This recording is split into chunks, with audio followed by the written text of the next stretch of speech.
Nosso Catecismo Maior de Westminster, na pergunta 98 do nosso Catecismo. Lerei a pergunta e os irmãos leem a resposta. Pergunta 98. Onde está, resumidamente, contida a lei moral? Resposta.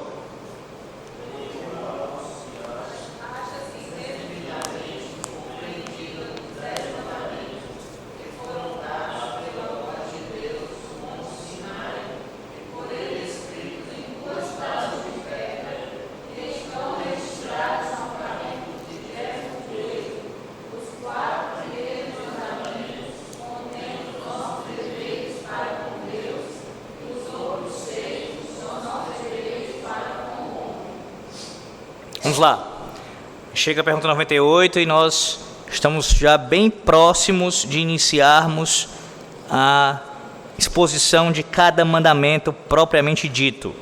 Eu digo bem próximos porque de fato falta pouco mesmo para nós começarmos a tratar dos mandamentos. Todavia, ainda tem algumas questões importantes a serem vistas antes de chegarmos em cada mandamento. Como eu sempre tenho frisado, isso para que os irmãos, primeiro de tudo, sejam gratos a Deus, é claro, pela sua palavra, pela sua lei, mas também gratos ao Senhor Deus pela vida daqueles homens que escreveram esses documentos, os nossos símbolos de fé, que de forma tão fiel e tão detalhada nos deram aqui os ensinos que a palavra de Deus nos traz acerca desses assuntos. E eu quero que você observe como há uma preocupação aqui dos nossos pais em detalhar, em dar aqui algumas minúcias tão importantes sobre a lei do Senhor antes mesmo de adentrarmos a ela, antes de vermos cada mandamento. Está vendo aqui uma grande riqueza do decálogo antes de adentrá-lo. E hoje não é diferente.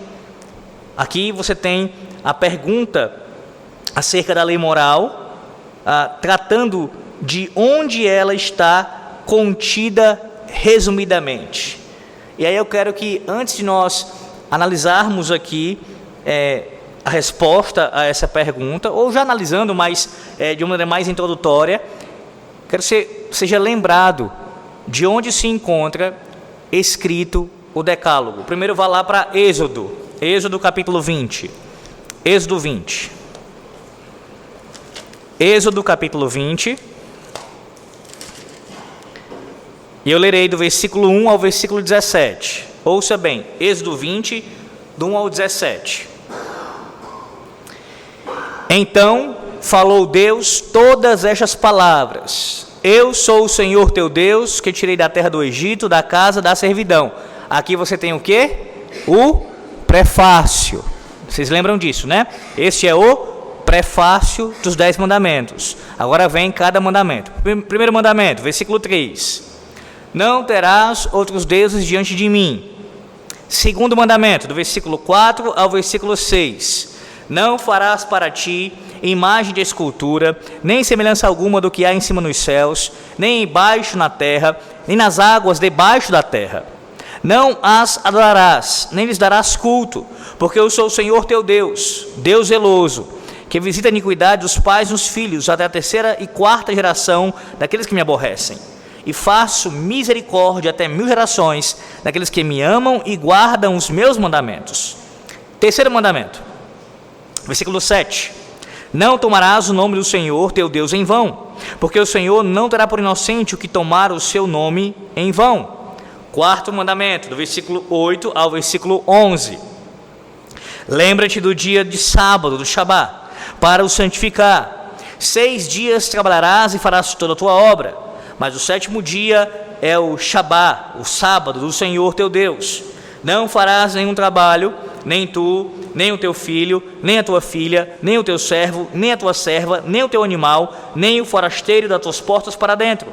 Porque em 6 dias fez o Senhor os céus e a terra, o mar e tudo que neles há. E ao 7º dia descansou. Por isso o Senhor abençoou o dia de sábado e o santificou.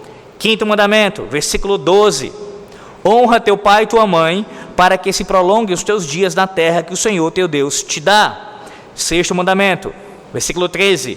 Não matarás. Sétimo mandamento, versículo 14. Não adulterarás. 8º mandamento, versículo 15, não furtarás. 9º mandamento, versículo 16, não dirás falso testemunho contra o teu próximo.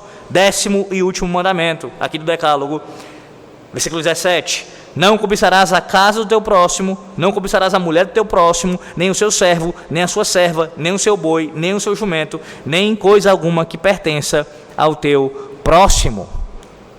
Aí eu pergunto a vocês, eu queria que você respondesse, onde está, ou melhor, onde aparece a repetição dos 10 mandamentos na Bíblia? No Antigo Testamento, onde é que a gente encontra? Qual é o outro livro que cita? Deuteronômio. Qual é o capítulo? 5. Vá para lá também agora. Deuteronômio capítulo 5. Vamos lá. Deuteronômio capítulo 5.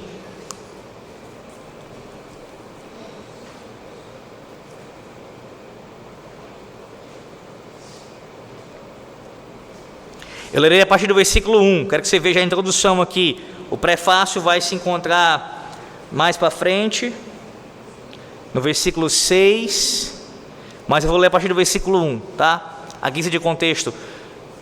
Deuteronômio capítulo 5, a partir do versículo 1. Assim diz o Senhor: chamou Moisés a todo Israel e disse-lhe: ouvi, ó Israel, os estatutos e juízos que hoje vos falo aos ouvidos, para que os aprendais e cuideis em os cumprirdes. O Senhor nosso Deus fez aliança conosco em Horebe. Não foi com nossos pais que fez o Senhor esta aliança, e sim conosco, todos os que hoje aqui estamos vivos. Face a face falou o Senhor conosco no monte, no meio do fogo.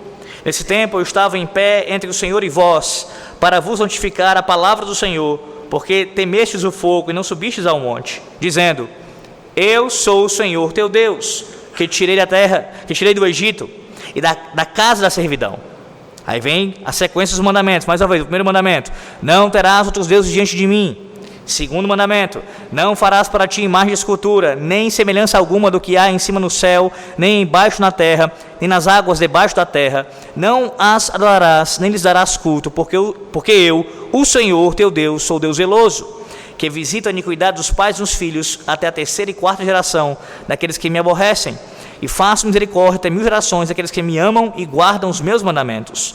3º mandamento: não tomarás o nome do Senhor teu Deus em vão, porque o Senhor não terá por inocente o que tomar o seu nome em vão.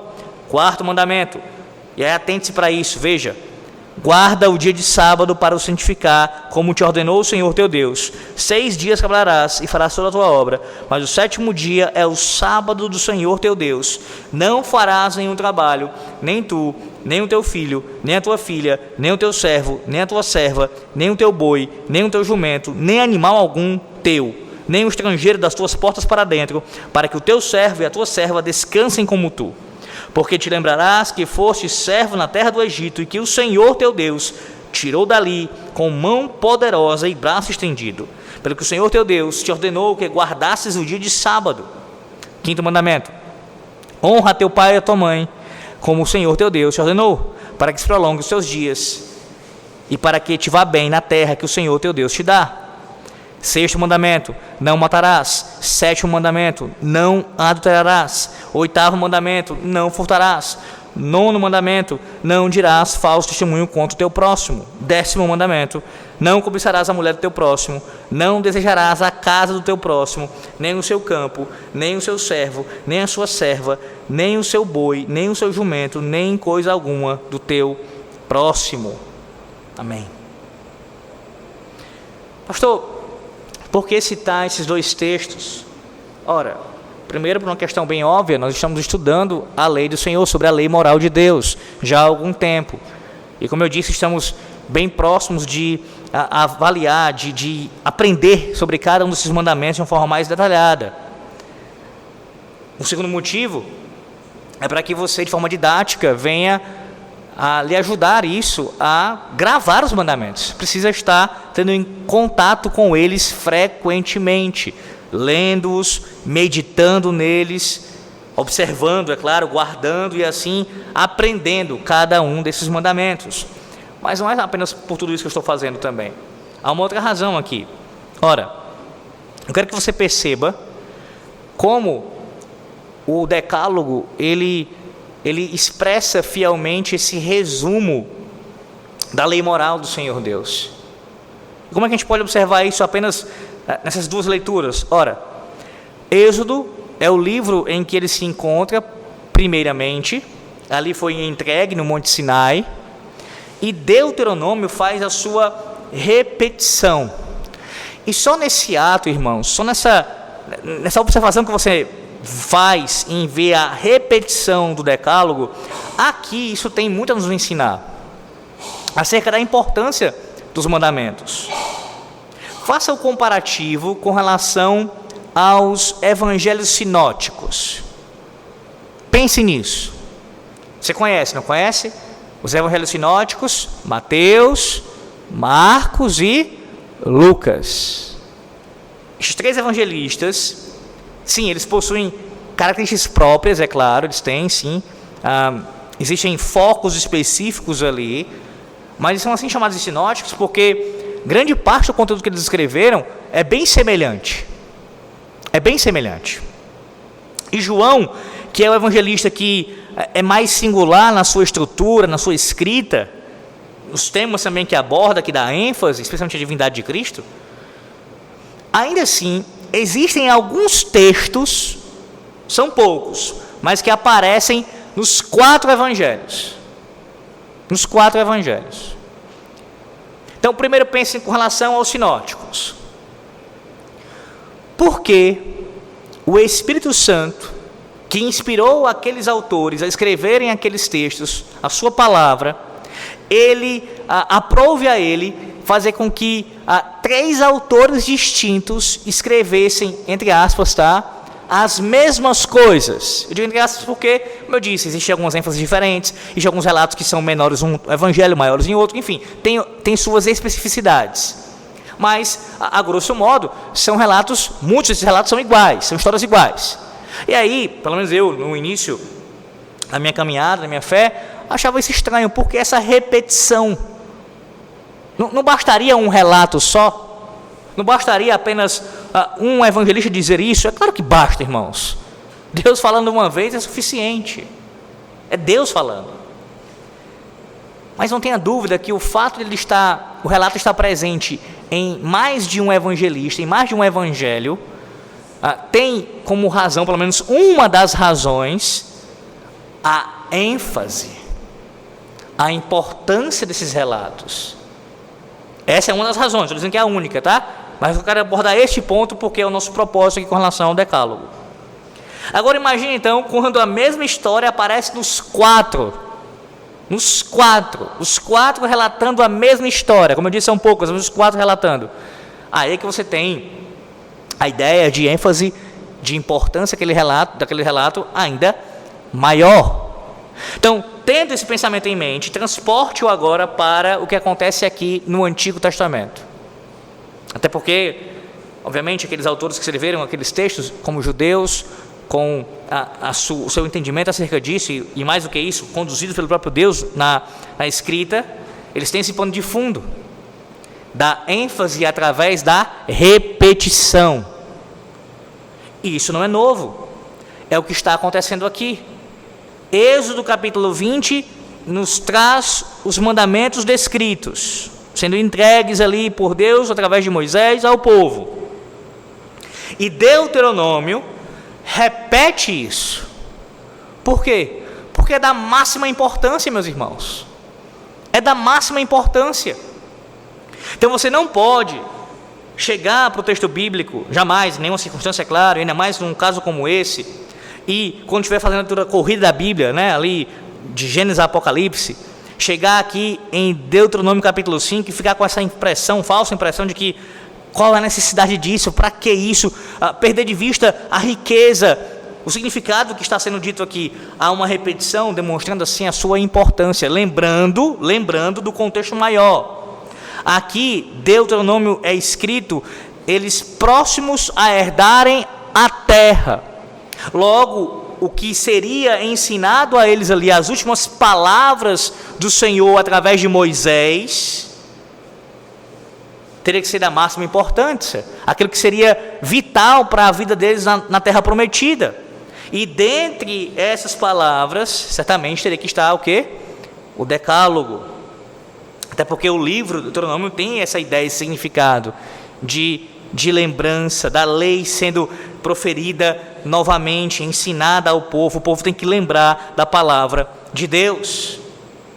Então, 2 textos bíblicos, de forma muito clara, eles apresentam os 10 mandamentos.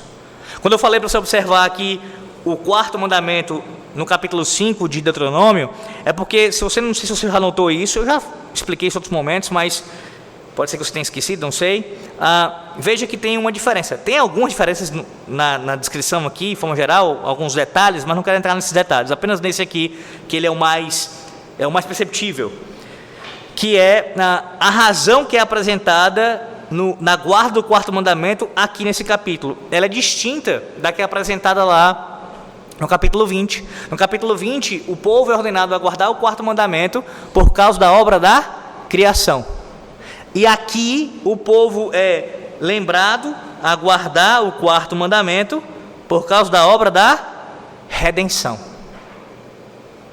Pastor, então aqui é uma confusão, né? É uma contradição. Não é uma contradição, é complementar. Complementar. E veja, sem adentrar muito, que a gente ainda vai chegar lá, se Deus quiser, no 4º mandamento, na exposição dele. Veja como isso serve de maneira tão fundamental para o entendimento da guarda do 4º mandamento na nova aliança. O povo deveria guardar o 4º mandamento na antiga aliança pela criação de Deus. Deus criou todas as coisas e tirou um dia para descansar. Nesse caso, não é que Deus estava cansado, não é essa a ideia, mas Deus cessou a sua obra e assim contemplou as suas maravilhas, se regozijou nisso, seu nome foi glorificado. E assim o povo deveria cessar a sua obra no 6º dia e ao 7º descansar e adorar a Deus pela sua obra da criação. Mas também o que Deus fez no Êxodo, a redenção que o Senhor Deus executou, também seria agora mais uma razão para aquele povo adorar a Deus no dia santificado por Ele. Criação e redenção. E aí quando você chega na nova aliança, você percebe que esses mesmos conceitos, essas mesmas razões estão presentes. Nós devemos bendizer ao nosso Deus, adorar o Senhor no seu santo dia, pela obra da criação da redenção. E claro, agora com uma ênfase muito maior na nova criação. O 1º dia da semana marca essa mudança do 7º para o 1º dia, pela ressurreição de Cristo, tendo como ênfase agora a nova criação, apontando assim para a redenção do povo de Deus. Bem, além disso, ainda falamos sobre a questão dos mandamentos, dos 10 mandamentos serem proferidos no Êxodo 20, repetidos aqui em Deuteronômio 5.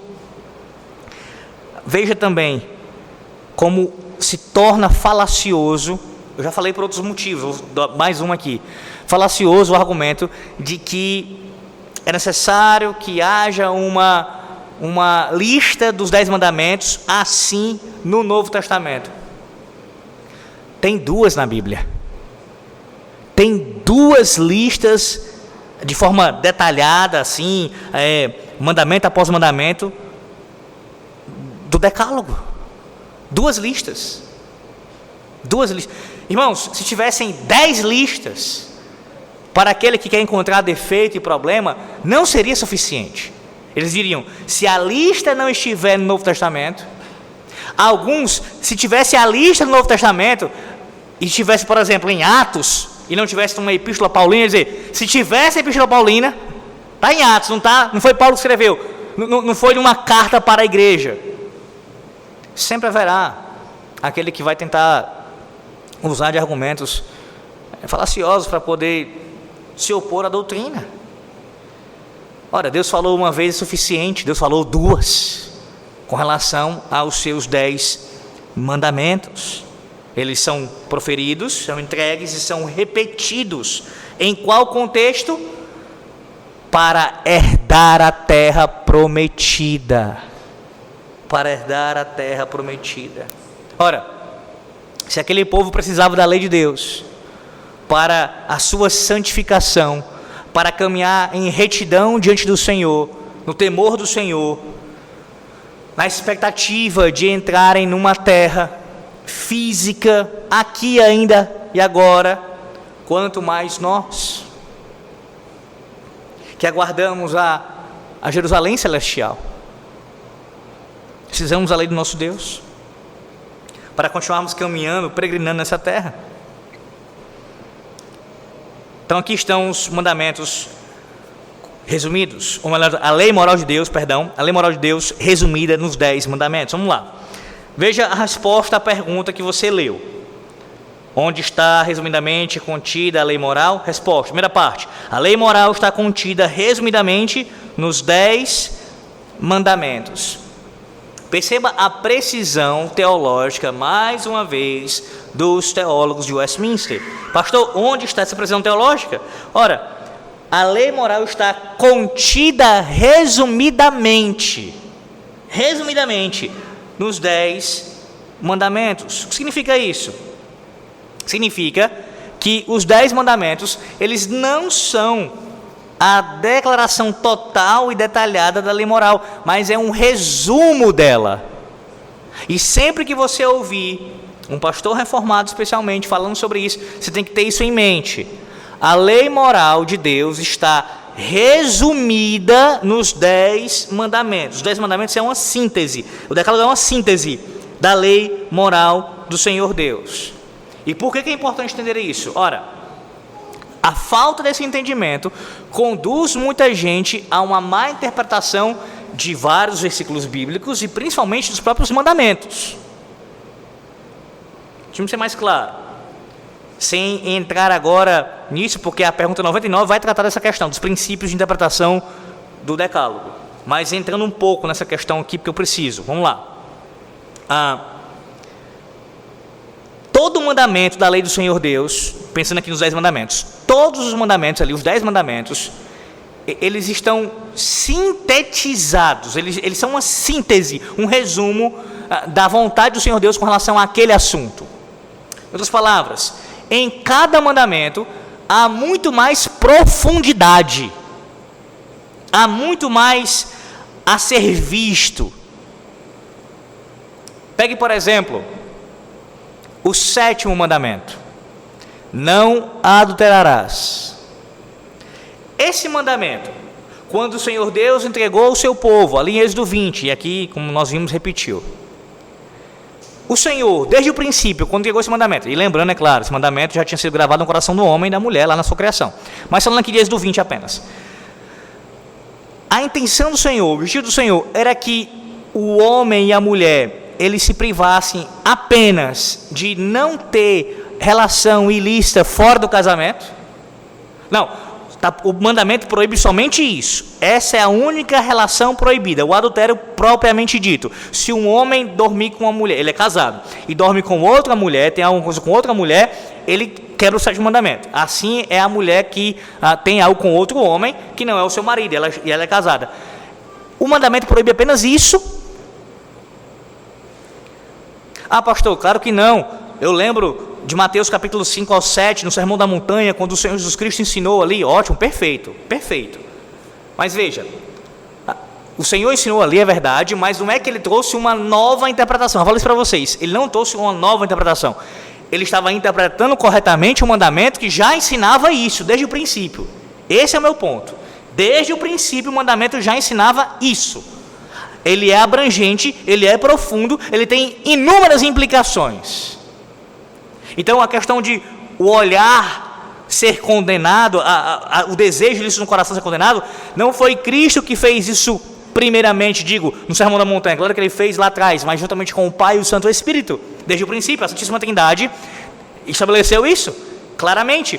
O 7º mandamento não apenas se refere ao ato propriamente dito físico do adultério, mas a inúmeras outras questões relacionadas à impureza.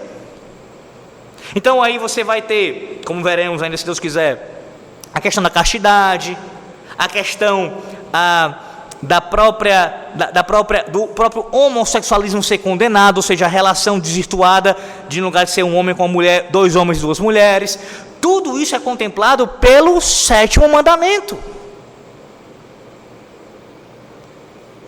E isso acontece com todos os mandamentos, meus irmãos. Todos eles são mais abrangentes do que parecem à primeira vista. E por quê, pastor? A razão é essa: porque a lei moral de Deus está contida resumidamente nos 10 mandamentos. Não é, colocando de outra maneira, a lei, os 10 mandamentos não são exaustivos. Deus não disse de maneira que somente o que está escrito ali, literalmente, só aquilo deveria ser aplicado, não, mas aquilo que está dentro desses mandamentos também. Eles são o que vai resumir a ideia, mas dentro de cada um deles há muitos outros ensinos, muitas outras proibições, muitos outros deveres, muitos e muitos outros. Como é que a gente vai conseguir ver isso, pastor? Você pode se perguntar.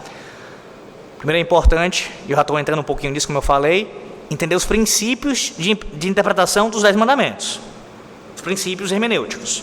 A gente vai começar a ver na próxima quarta, se Deus quiser. Mas também observar ao longo da revelação bíblica como os mandamentos eles aparecem. Eles vão aparecer tanto como aparece aqui, o mandamento de maneira mais clara, mais explícita, ou por exemplos bíblicos de homens, de mulheres, seja eles cumprindo o dever do mandamento ou então quebrando o mandamento.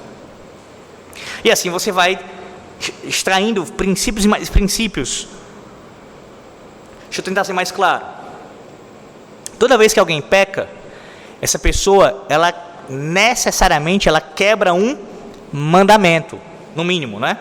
Na verdade, normalmente se quebra mais de um mandamento. Se quebra a lei toda, usando a expressão de Tiago, é claro. Mas digo, primariamente você teve que quebrar um mandamento e assim, subsequentemente, o resto dos mandamentos. Então, sempre que alguém está pecando, ela está pecando contra, colocando dessa maneira, tá? De maneira lógica, tá? A ordem. Contra um dos mandamentos que estão ali descritos nos 10 mandamentos. Tentando ser mais claro ainda.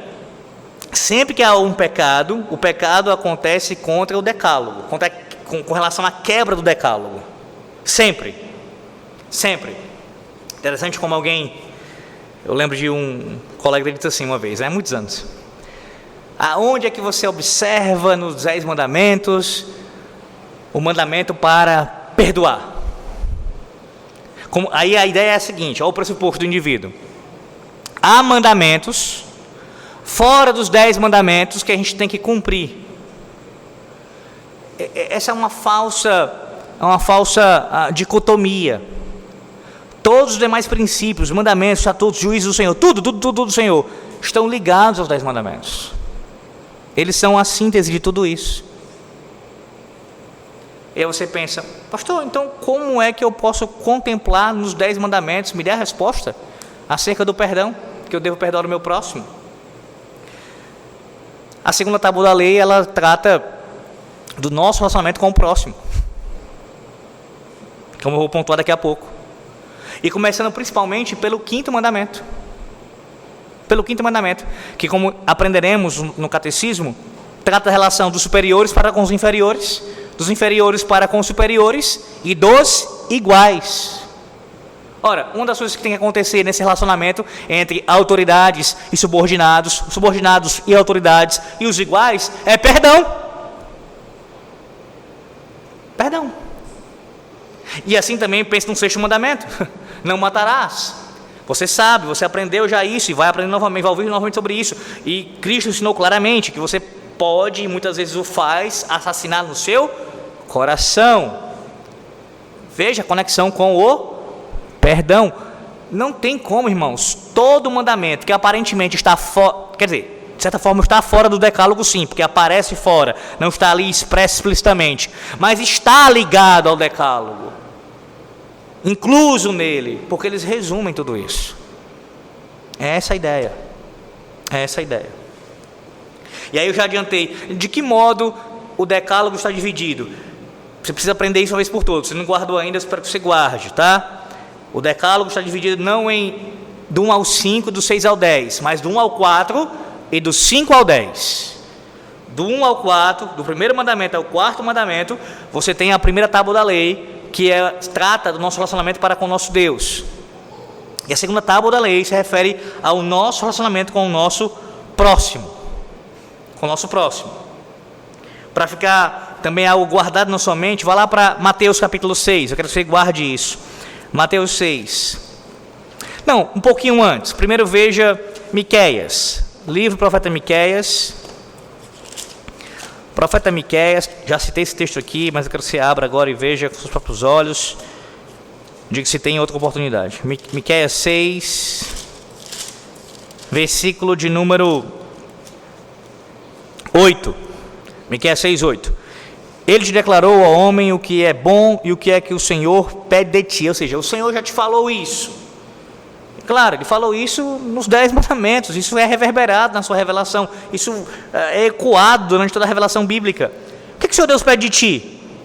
Que pratiques a justiça e ames a misericórdia.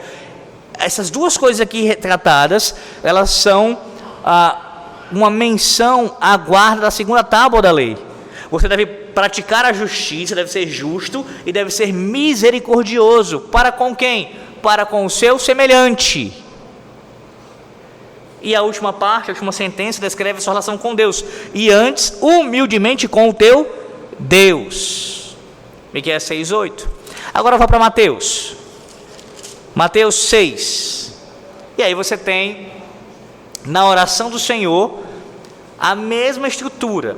Mateus 6, a partir do versículo 9.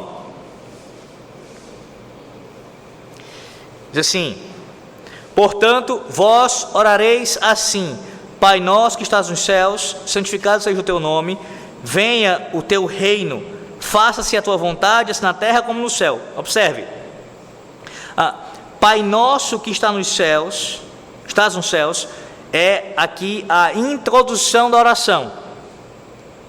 E aí vem aqui as três petições, as primeiras petições da oração, que estão relacionadas com o Senhor, com o seu reino.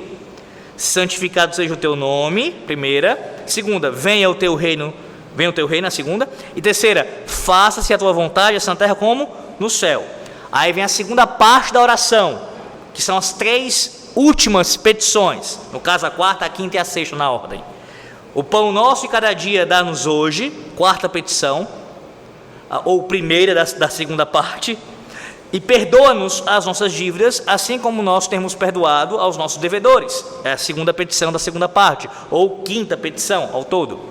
E última petição, sexta e última: e não nos deixes cair em tentação, mas livra-nos do mal, pois teu é o reino, o poder e a glória para sempre. Amém. No caso aqui, não nos deixes cair em tentação, mas livra-nos do mal, é a sexta petição, e depois vem a conclusão da oração: pois teu é o reino, o poder e a glória para sempre. Amém. A oração do Senhor, que Ele ensinou aos seus discípulos, ela segue o mesmo padrão, a mesma estrutura. O relacionamento com Deus, a comunhão com Deus, fazer a sua vontade. No caso da oração, orar em prol disso, do seu nome, o nome do Senhor ser glorificado, o seu reino avançar, a sua vontade ser feita. E depois é que nós oramos no sentido de pensarmos em nossas necessidades, também no nosso semelhante. Mesmo padrão dos 10 mandamentos. Então você pergunta assim: mas pastor, quando se fala, os teólogos ensinam sobre isso, nossos catecismos falam sobre isso, acerca da segunda tábua da lei se referir ao relacionamento com o próximo. Como assim, deveres com os nossos semelhantes? Então quer dizer que esses mandamentos não são em obediência a Deus primariamente? É claro que não, irmãos. É claro que não. E aqui deixa-me ler o comentário, que é bem também perspicaz aqui, o comentário do Johannes Guerra dos Vós sobre esse assunto. Escute, ele diz assim, não podemos achar que os últimos 6 mandamentos sejam uma mera questão entre nós e nossos semelhantes. Eles compreendem também o nosso dever para com Deus. A compreensão correta da questão é que os 4 primeiros mandamentos referem-se ao nosso dever diretamente para com Deus, e que os 6 últimos referem-se aos nossos deveres indiretos para com Ele, o Senhor. Os nossos deveres para com Deus, naquilo que diz respeito a nós mesmos e aos nossos semelhantes. Então, todo o decálogo são os nossos deveres para com Deus. A primeira parte, os 4 primeiros mandamentos, diretamente. A segunda parte, indiretamente. Nossos deveres para com o Senhor Deus, mas aqui, é claro, através da nossa forma de agir com os nossos semelhantes. E por que isso? E aí ele vai citar aqui uma expressão, que é uma expressão bíblica, obviamente, que a nossa confissão de fé fala. Deixa-me ler aqui para você o texto da confissão de fé. Você pode ver com calma em casa. Capítulo 20 da confissão de fé de Westminster. Da liberdade cristã e da liberdade de consciência. Seção 2. Deus é o único Senhor da consciência e a deixou livre das doutrinas e mandamentos humanos que, em qualquer coisa, sejam contrários à sua palavra, ou que, em matéria de fé ou de culto, vão além dela, de modo que crer em tais doutrinas ou obedecer a tais mandamentos por motivos de consciência é trair a verdadeira liberdade de consciência. E o requerer de uma fé implícita e uma obediência cega e absoluta é destruir a liberdade de consciência e a própria razão. Ora, essa é a questão. Deus é o nosso Criador. Nós somos moralmente responsáveis diante dele. Nós seremos julgados por Deus no último dia, no grande dia. E é só por causa dessa responsabilidade moral que nós temos para com o nosso Deus, que nós também temos deveres para com os nossos semelhantes. Como assim? Eu já falei sobre isso em outro momento, mas deixa eu lembrar você. Por que é errado roubar? Porque faz mal ao próximo, faz mal à sociedade. Primeiro motivo, primeira razão, é porque é pecado contra Deus. Essa é a primeira razão. Por que é errado matar, assassinar? Por que é errado? Porque é uma coisa ruim, é má. Porque faz mal ao próximo. Antes disso, porque é um ataque ao Deus que é vida e que só Ele pode tirar a vida. Então, a razão primária para algo ser pecaminoso, para algo ser ilícito, mal, vil, é o padrão que é o próprio Deus, a sua santidade. Sim, na segunda instância, essas coisas também são más por isso. Fazem mal ao próximo, destroem, sim, faz mal à sociedade, sem dúvida. Mas a razão primária é porque isso é um atentado contra Deus. Por isso é tão grave, por isso é tão sério. Por isso devemos nos opor. Bem, e aí deixa-me mais uma vez ler aqui um questionamento que ele faz aqui, que ele levanta acerca desse assunto. Ele diz assim: as 2 tábuas da lei moral, têm a mesma importância? Primeiro, com relação à nossa obediência à lei, todo e cada um dos 10 mandamentos é de total importância, de sorte que quebrar qualquer um deles, da primeira ou da segunda tábua, é transgredir a lei moral de Deus como um todo. Abra sua Bíblia em Tiago capítulo 2. Tiago 2. Tiago capítulo 2, versículos de número 10 e 11. Ouça. Tiago 2, 10 e 11. Pois qualquer que guarda toda a lei, mas tropeça em um só ponto, se torna culpado de todos. Porquanto aquele que disse não adulterarás, também ordenou não matarás. Ora, se não adulteras, porém matas, vens a ser transgressor da lei. Você pode dizer, mas pastor, aqui está citando 2 mandamentos da segunda tábua, o 7º e o 6º, nessa ordem. Sim, mas o fato é, o princípio se aplica aqui, tá? Que qualquer quebra de mandamento, seja da primeira ou da segunda tábua da lei, isso é algo pecaminoso, e isso é algo que é digno de condenação eterna. Não há necessidade de, por exemplo, para alguém ser condenado ao inferno, ele quebrar primeiramente um mandamento da primeira tábua da lei, como se tivesse essa questão, ele só vai ser condenado por causa disso. Não. Qualquer quebra de mandamento, de qualquer mandamento, isso resulta na quebra da lei como um todo. Então, nesse sentido, os 10 mandamentos possuem a mesma importância. Nesse sentido, tá? Nesse sentido. Mas, veja a segunda parte que ele diz, e é bem interessante. Com respeito à estrutura lógica dos 10 mandamentos, contudo, é certo afirmar que a segunda tábua subordina-se à primeira. Isso quer dizer que a nossa responsabilidade moral para com Deus é a base dos nossos deveres para com o próximo. Por isso, Cristo disse que o principal de todos os mandamentos é amar a Deus. Apesar de semelhante ao mandamento para amar a Deus, o mandamento para amar nosso próximo é o segundo. Quer dizer, é secundário ou subordinado ao primeiro. Por isso que alguém só pode amar ao outro verdadeiramente se ele primeiramente ama a Deus. Mas pastor, eu conheço muitas pessoas que dizem isso. É claro, você conhece. Como assim eu conheço? Outra coisa é dizer que esse amor ele é verdadeiro. Verdadeiro. Lembre-se, a semelhança do que nós aprendemos sobre as boas obras. Só Deus pode dar testemunho disso. Então, alguém que não ama a Deus em Cristo, obviamente, essa pessoa não ama o seu próximo. Para amar o seu próximo verdadeiramente, pastor, mas espera aí, eu conheço pessoas que amam o seu próximo. Isso pode ser idolatria, por um cônjuge, por um filho, seja lá por quem for. Mas amor, nos termos que a Bíblia ensina o que é amor, amor ao próximo só existe no contexto de amor a Deus. Isso está subordinado ao amor a Deus. Então, com relação à questão lógica, na estrutura dos 10 mandamentos, na sua lógica, sim, os 4 primeiros precedem aos 6 últimos. Não só na ordem que você vê apresentada no decálogo, mas nesse sentido de importância, de subordinação, a segunda tábua à primeira, sem perder de vista, é claro, que quebra de qualquer mandamento, inclusive da segunda tábua da lei, é digno de condenação, porque é quebra de toda a lei.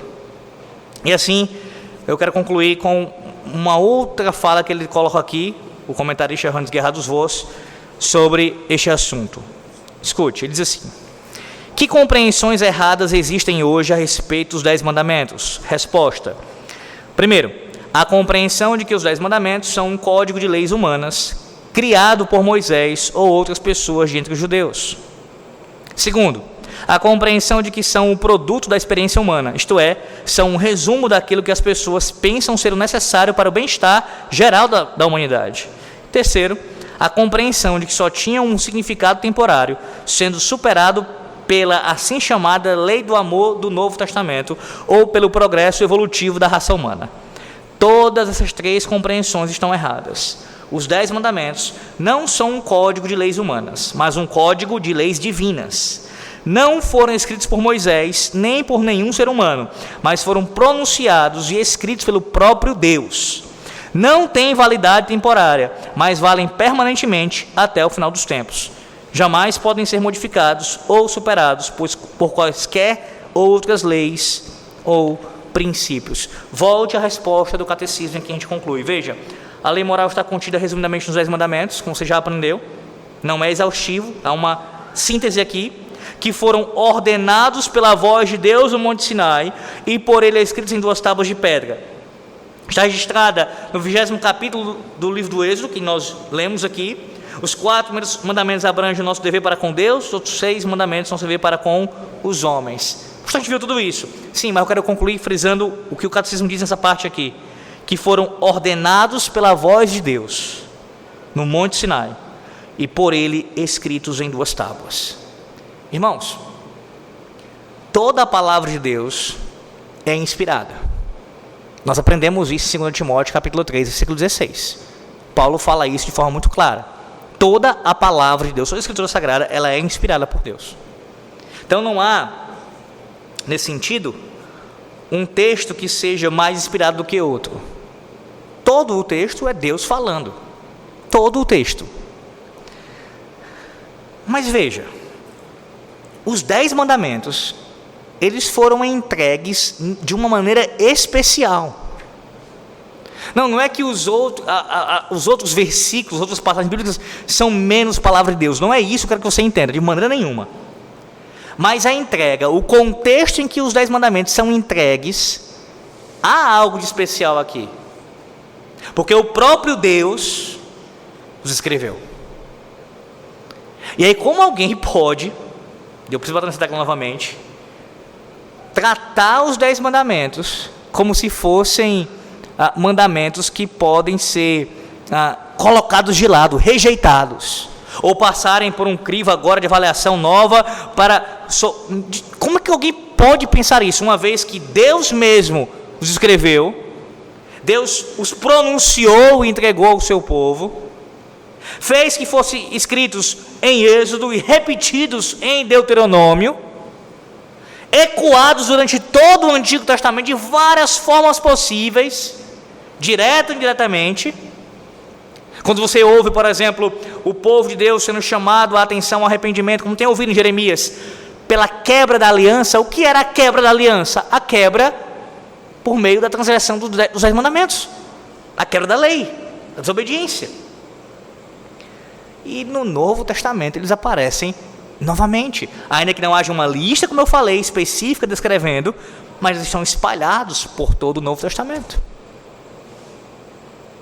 Eu fico impressionado como algumas pessoas conseguem, e eu falo isso de verdade, irmãos, não é aqui uma forma de falar para tentar ser simplesmente enfático, chamar a atenção, não. Causa, assim, de uma coisa terrível em mim quando eu penso que alguém pode ler o texto bíblico e dizer assim, achar que é uma coisa insignificante Deus ter escrito. Isso aconteceu o tempo todo na história. É comum isso acontecer o tempo todo. Deus está escrevendo algo e dando ao seu povo. É comum isso acontecer. O próprio Deus ter feito isso já demonstra a singularidade desses mandamentos, que expressam fielmente o seu caráter, a sua santidade. Até aqui, e se Deus quiser, na próxima semana, nós daremos continuidade a partir da pergunta 99. E aí eu quero que você se atente muito bem para isso. Claro, sempre presentes aqui ouvindo os estudos e bem atentamente aprendendo sobre cada princípio hermenêutico de interpretação sobre os 10 mandamentos. Próxima semana, se Deus quiser, nós teremos no mínimo, o primeiro princípio, para você ter uma compreensão adequada de como se interpreta e se aplica o decálogo. Vamos orar.